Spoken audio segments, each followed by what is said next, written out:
There is a number that controls your mortgage rate, your credit card APR, your savings account interest, how much your car loan costs, how much your government borrows to keep the lights on, and almost nobody watching this video can tell me what it is right now. It is not the stock market. It is not Bitcoin. It is not even the Federal Reserve, technically. It is the bond market, and it is over $140 trillion in size, more than twice the size of the entire global stock market combined. More than twice. And yet if you walked up to 100 random Americans and asked them to explain what a bond actually is, 80 of them would either give you a blank stare or say something they half remember from a personal finance class they sat in 15 years ago and immediately forgot. Here is why that matters for you personally, right now, in 2026. In 2022, the bond market did something so violent and so fast that it wiped out 16% of so-called safe retirement portfolios in a single year. Not risky portfolios, not crypto portfolios. The supposedly conservative accounts, the ones designed to protect people, got hammered. And most of the people holding those accounts had no idea why it was happening, because nobody had ever explained to them how the mechanism actually works. By the end of this video, that changes. You are going to understand bonds better than 95% of people who call themselves finance literate, and more importantly, you will understand exactly how this market directly controls your credit cards, your mortgage, your savings rate, and how you can actually use that knowledge to make smarter money moves starting this week. Let's get into it. If you are new here, welcome. This channel is built around one idea: real, usable money knowledge. Not textbook theory. Not the kind of stuff that sounds impressive at a dinner party and does nothing for your actual bank account. We break down credit card bonuses, high-yield savings strategies, and the boring financial mechanics that most people ignore. The ones that are quietly making or costing you thousands of dollars every single year. If that sounds like your kind of content, hit subscribe and stay with me, because by the end of this video, you are going to want to come back for the credit card and savings videos that connect directly to everything we are about to cover. Okay, simplest version possible. No jargon. No textbook definitions. Just the actual thing. A bond is a loan, except instead of you being the one borrowing, you are the one lending. You are the bank. Here is how it works in plain language. A government or a corporation needs money. Maybe the US Treasury needs to fund infrastructure spending. Maybe Apple needs capital to build a new facility. They could go to a bank, but often they go directly to investors instead, people like you. They say, "Lend us money, and we will give you a formal promise to pay it back, plus interest." You give them $1,000 today. They hand you a bond, essentially a legal IOU. That bond specifies 3 things. 1. The face value. The $1,000 they will return to you when the bond matures. 2. The maturity date. The specific date in the future when they pay that $1,000 back. Could be 6 months, could be 30 years. 3. The coupon rate. The annual interest they will pay you in the meantime. If the coupon is 4% on a $1,000 bond, you receive $40 per year, usually paid in 2 installments of $20. That is a bond. The US government borrowing from you is a treasury bond. A company borrowing from you is a corporate bond. A city or state borrowing from you is a municipal bond. Different issuers, same basic structure. Now here is the thing most people miss at this stage. They hear this explanation and think, okay, fine, that sounds like a savings account with extra steps, and then they move on. That is the mistake. Because bonds are not just a place to park money. They are the reference point that the entire financial system uses to price everything else. Your mortgage, your credit card, your savings rate, all of it runs off the bond market in ways that are direct, measurable, and, once you understand them, actually usable. The reason most people do not understand this is that nobody ever explains the hidden mechanic, and that mechanic is what we are going to break down right now. Pay close attention here, because this is the single most important concept in the entire video. Everything else flows from this. And it is genuinely counterintuitive the first time you hear it. Bond prices and interest rates move in opposite directions, always. This is not a trend or a pattern. It is a mathematical relationship built into how bonds work. When interest rates go up, the price of existing bonds goes down. When interest rates go down, the price of existing bonds goes up. Inversely, every time. Here is the simplest possible explanation of why. Imagine you bought a bond last year that pays 2% interest annually. You paid $1,000 for it. That was fine when it was issued. 2% was the going rate at the time. Now fast forward to today. Interest rates have risen, and the government is issuing new bonds paying 5%. Brand new bonds, same face value, but they pay more than double what yours does. Ask yourself, if you wanted to sell your 2% bond right now, why would anyone pay you full price for it? They can walk across the street and buy a new 5% bond for the same $1,000. The only way you can sell your old bond is to sell it for less than $1,000, to discount it enough that the effective yield on your bond equals what new buyers can get from fresh ones. That discount is what drags the market price of existing bonds down when rates rise. Flip it around. When rates fall, your existing higher-rate bond becomes the attractive one. Now buyers will pay a premium to get it. The price goes up. This is not optional. It is arithmetic. And it is why 2022 was so devastating for supposedly safe portfolios.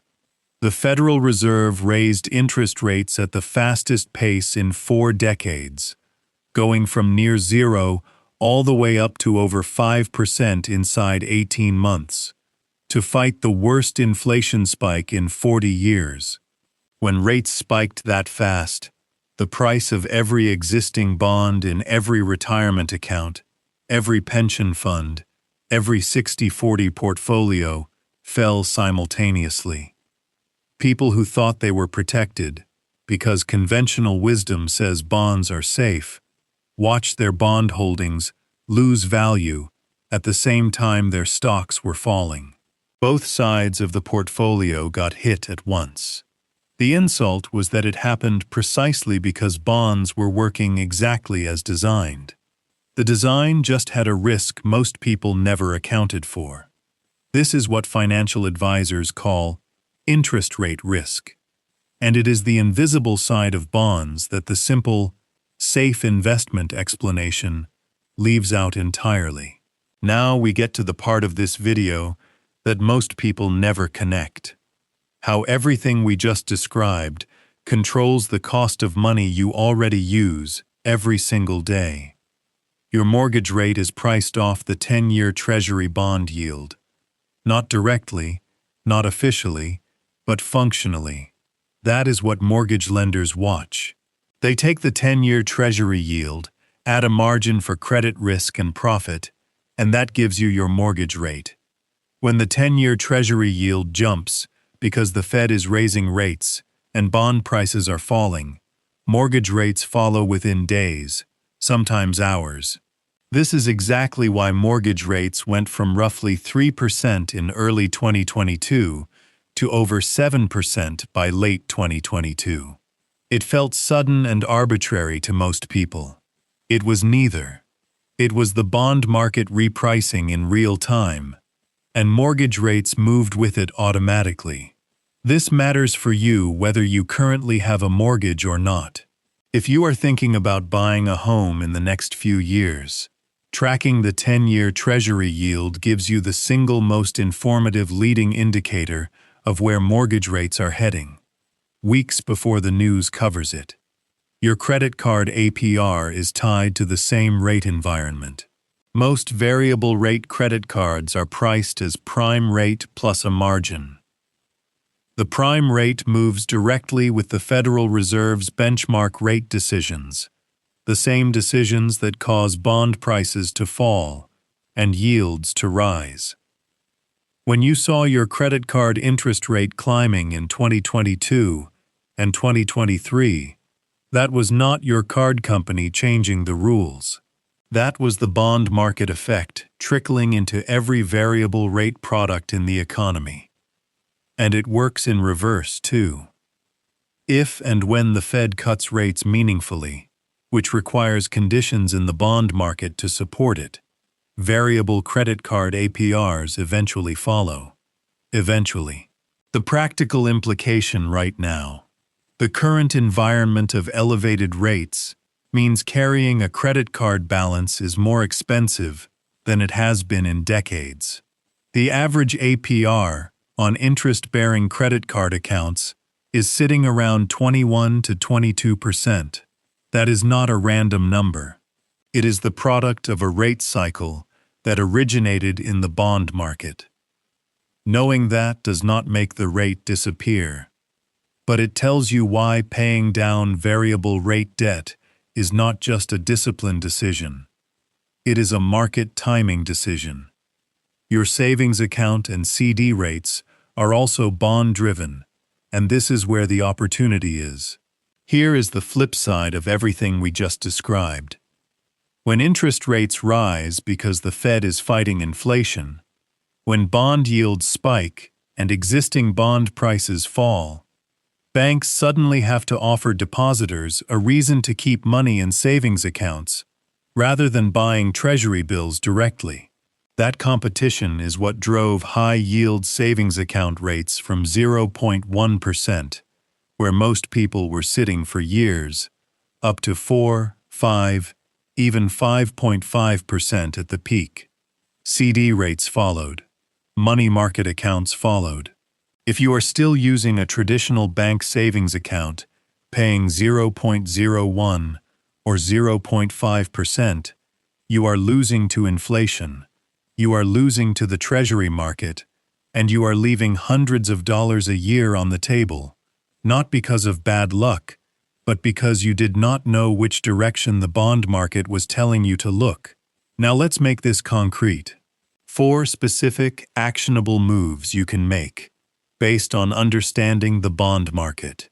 Not theory, actual steps. Move 1. Treasury bills as a cash alternative.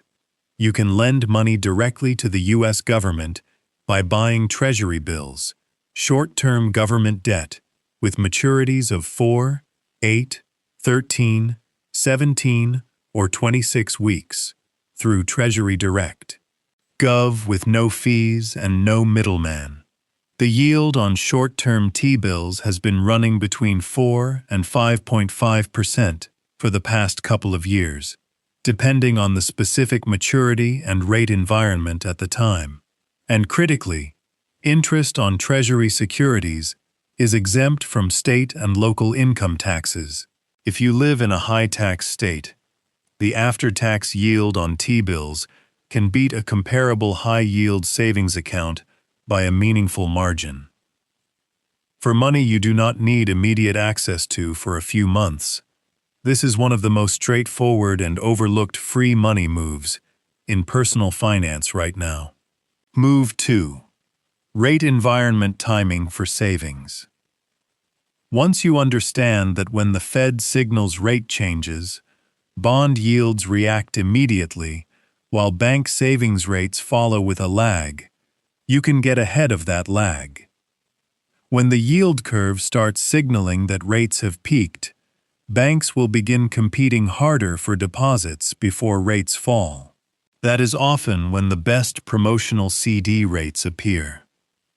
Locking in a 12 or 18-month CD at a peak rate, before the Fed starts cutting and banks quietly lower their offers, is a move that does not require predicting the future precisely.